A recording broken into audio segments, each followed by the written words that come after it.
बरं, आपला 11वा मुद्दा आहे, प्रत्येक गावामध्ये घनकचरा व्यवस्थापन आणि स्वच्छता अभियान राबवलं जातं. त्याचा स्वतंत्र निधी हा ग्रामपंचायतीला येत असतो दरवर्षी.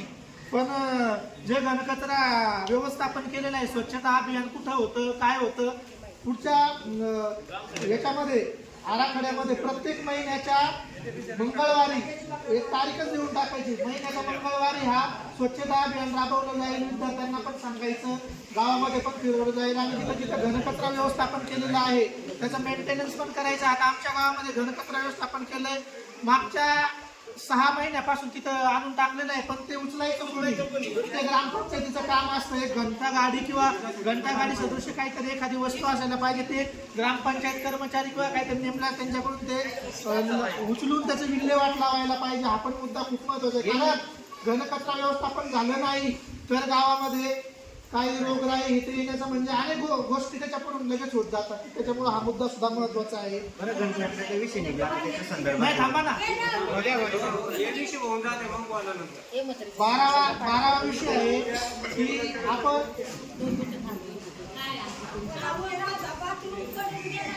आजी तोच विषय आहे, तोच विषय.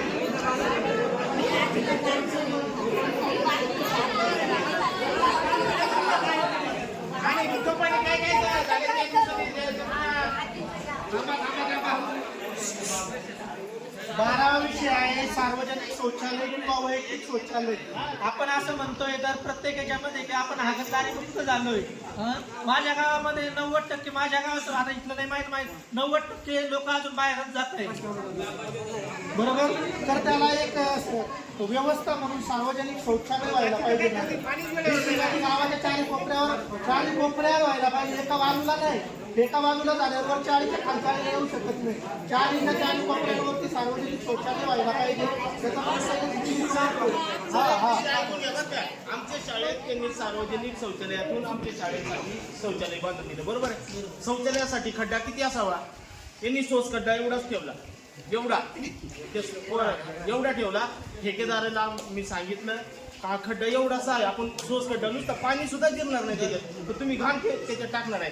त्यांनी का स्पष्ट उत्तर दिलं, मला आहे नाही का सरपंच आणि उपसरपंच यांच्यामुळं मला कामच करता येत नाही, तेव्हा असं बोलला तो.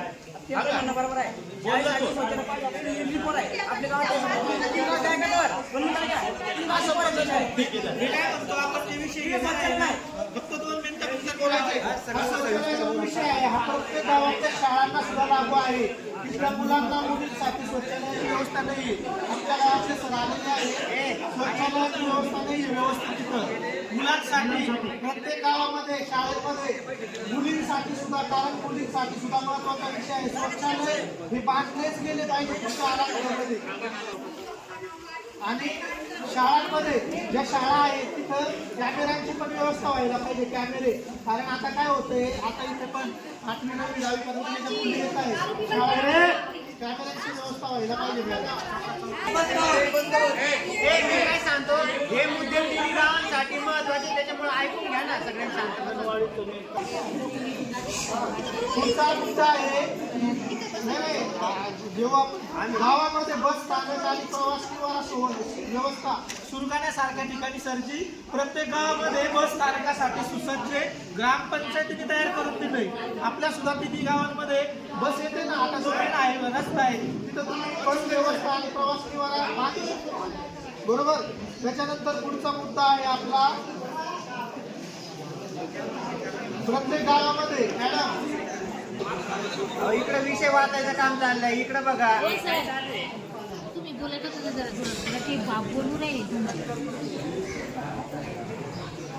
त्यांचा मुलगा असा आहे का त्यांच्या शाळेत कोणीच नाही. आम्ही पण आता एका मुलाला तो विषय सांगायला मी काय बोलत नाही. अडचण काय सांगा पण तुमच्या शाळेतली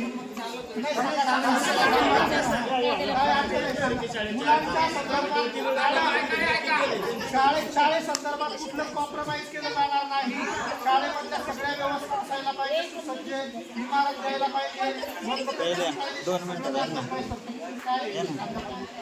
नमस्कार,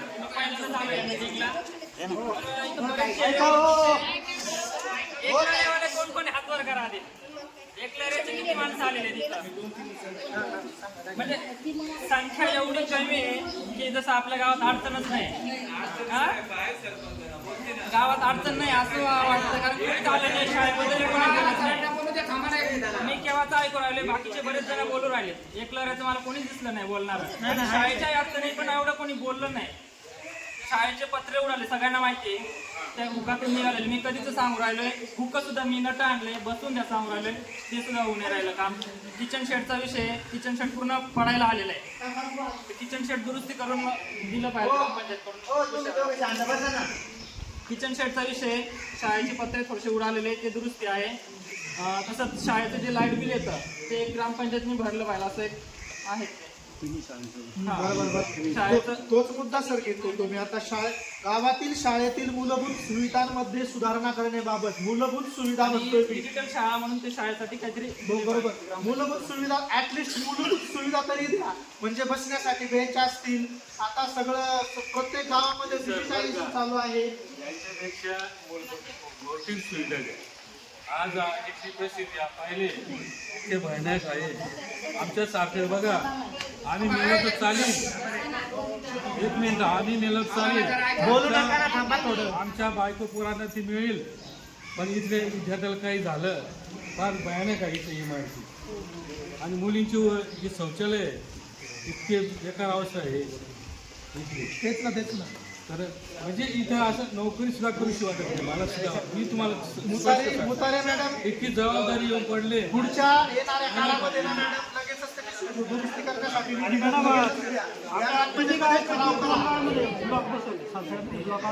ब्लॉक आमच्या गावामध्ये शाळेला ब्लॉक आलेले नाही. शाळेचा विषय चाललाय, ब्लॉक बसायलाच पाहिजे, मुताऱ्यांची व्यवस्था व्हायला पाहिजे. शाळेसमोरच अंगणवाडी आहे, अंगणवाडीला पाण्याची व्यवस्थाच नाही, पाण्याची टाकीच नाही आमच्या गावामध्ये. शाळेचे दरवाजे किती पण व्यवस्था व्हायलाच पाहिजे. या ग्रामसभेचाच आज हे घेऊन आधार घेऊन तुम्ही हा निधी मंजूर करा आणि हे काम उतारीचं काम झालं, मुलींचं याचं काम सुरू करा. आणि दुसरी गोष्ट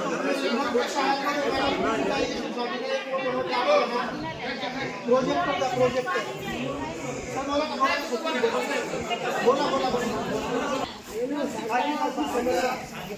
सर्व आदरणीय ग्रामस्थांच्या विनंती करतो, जसं माध्यमिक शाळेच्या मुख्याध्यापक या नात्याने आपला सेवक आहे बरोबर. आमची जबाबदारी आहे ज्ञानदानाच्या पवित्र मंदिरात शिक्षणाचं काम करण्याचं. सर आता तर बाकीचे टीचर लोक वंदनीय गुरुजन वर्ग आहेत बसलेले. आमच्याकडे मोठ्या मुली असतात, एकलर सासर मळ्यातून मुली ये जा करतात. बाकीच्या मुलींना जी पासची होत आम्ही ती स्वतः करून देतो, ज्या आमच्या मुली आहेत त्यांच्यासाठी. पण सगळ्यात महत्त्वाचा विषय असा आहे, आमच्याकडून काही कमी राहिली असेल तर तुम्ही आम्हाला जरूर बोला.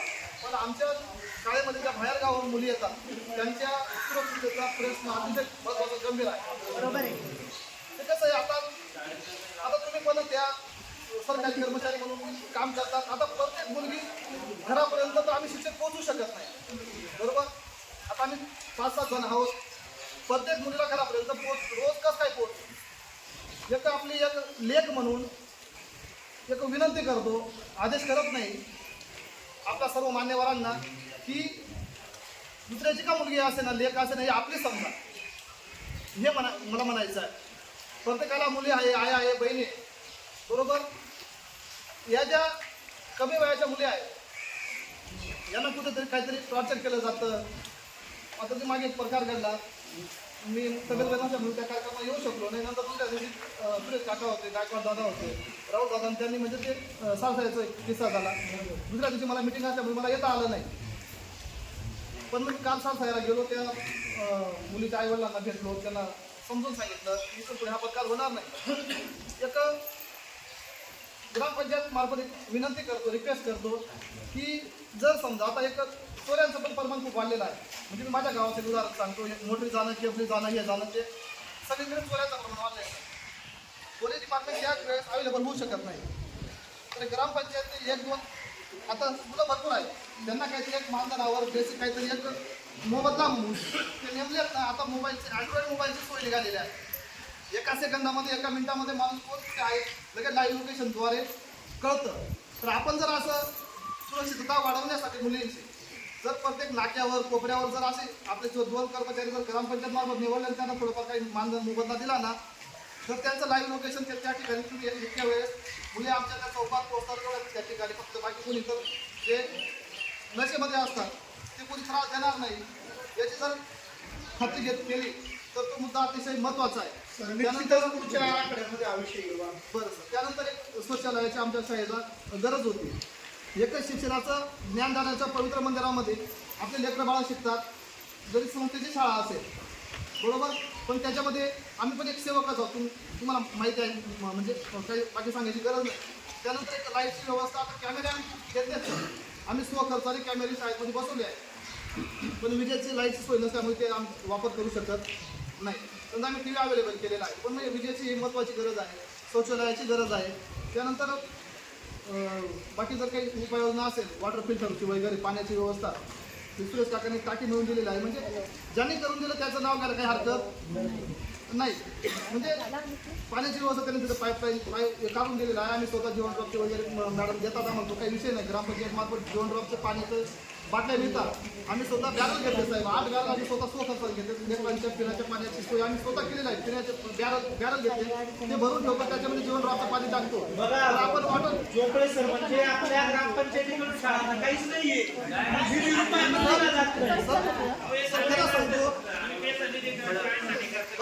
खरं सांगतो आम्ही ह्या गोष्टी आम्ही स्वखर्चाने केल्या आहेत. स्वखर्चाने या गोष्टी आम्ही केलेल्या आहेत. पिण्याच्या पाण्याचे बॅरल अवेलेबल केलेत आम्ही. म्हणजे आपल्या गावाची जी मालमत्ता आहे बरोबर, आम्ही काय आपल्या घरी घेऊन जाणार नाही सर. तुम्ही एखादी वस्तू दिली काही सर, एक मिनिट दादा फक्त. जर एखादी काही वस्तू दिली आम्हाला, एक मिनिट तुम्ही जर आम्हाला एखादी वस्तू दिली, आम्ही ते आपल्या लेकरांसाठी वापरणार आहे. आम्ही काय आमच्या घरी घेऊन जाणार नाही. त्याचा उपयोग मोबदला पोरांना शाळेच्या शिक्षणासाठी आम्ही करू. म्हणजे जर पिण्याचे पाणी व्यवस्थित राहिलं तर आपल्या लेकरांचं आरोग्य सुरक्षित राहील.